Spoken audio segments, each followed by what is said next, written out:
안녕하세요. 워싱턴 기도연합회 기도 동역자 여러분, 일주일 만에 다시 만나 뵙게 되어 반갑습니다. 오늘은 지난주에 말씀드렸듯이 이슬람에 대해서 잠시 나눌 시간을 가질 텐데요. 오늘은 무슬림 난민에 대해서 좀 소개해 드리려고 합니다.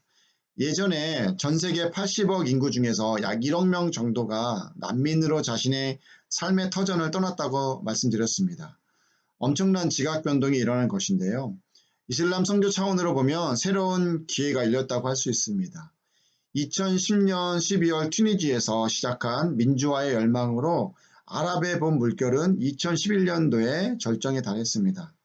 그런데 안타깝게도 이 일로 인해 많은 희생과 아픔을 겪게 됐고 그 대표적인 나라가 시리아라고 우리가 알고 있습니다. 최근 난민 중에 상당수는 이슬람 국가에서 오고 있는데요.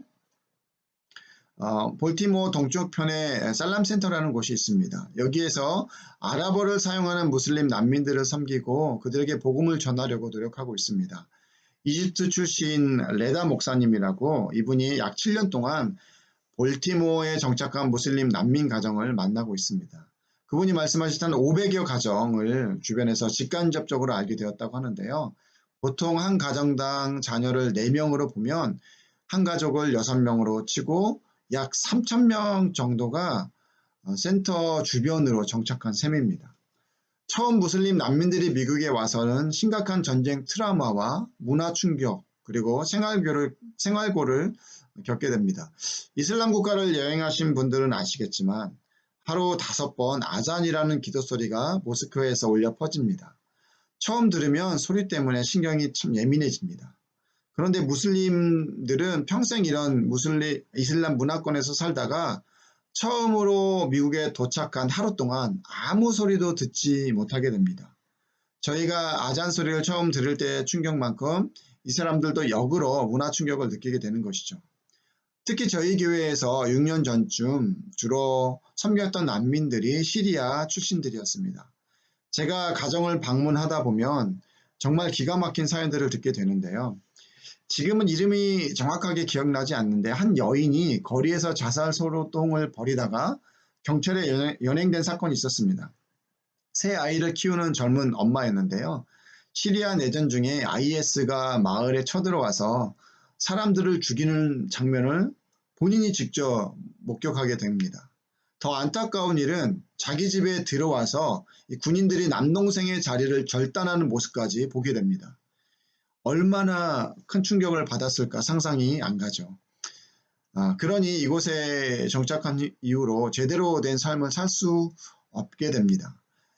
그리고 제 기억에 무함마드라는 20대 청년이 기억이 나는데요.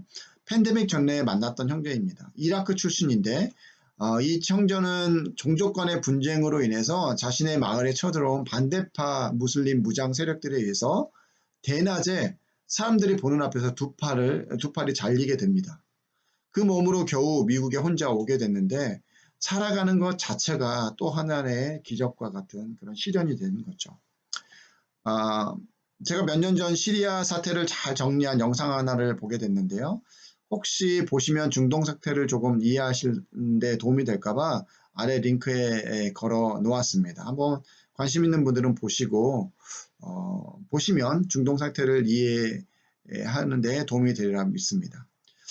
미국에는 한 해에 많은 난민들이 들어옵니다. 오바마 정권 때는 약 2016년도를 기억하는데요. 8만 5천 명 정도가 들어왔고 트럼프 정권 말에는 적게 들어올 땐 2만 명 전후로 이렇게 들어올 때가 있었습니다.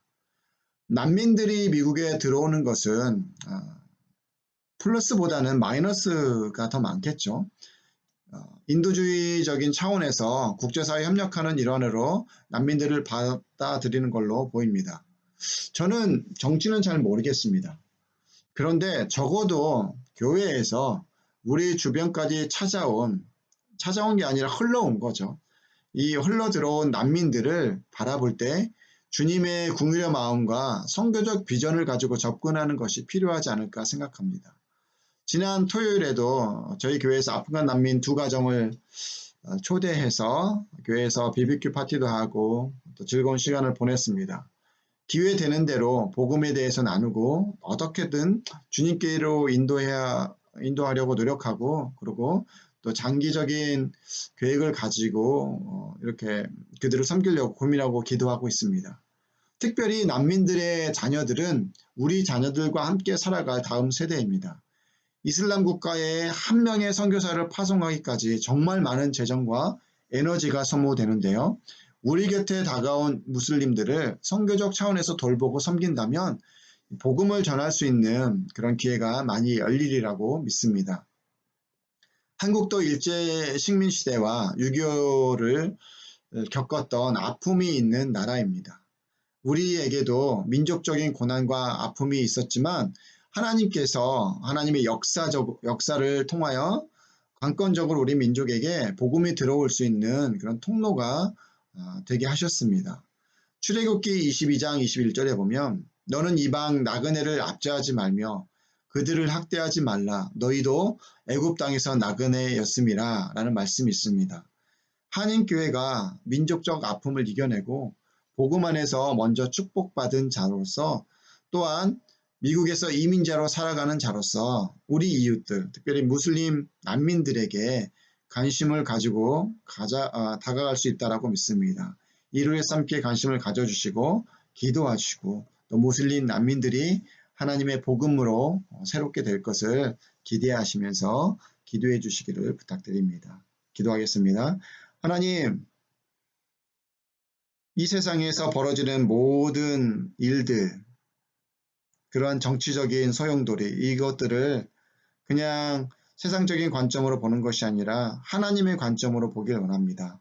선교적인 차원으로 보길 원합니다. 하나님, 우리가 때를 얻든지 못 얻든지 주변에 하나님께서 사랑하시는 그 영혼들에 대해서 관심을 갖게 하시고 특별히 무슬림 난민들에 대해서 관심을 갖고 그들을 섬길 수 있는 기회들이 한인교회도 많이 열리게 하여 주시옵소서.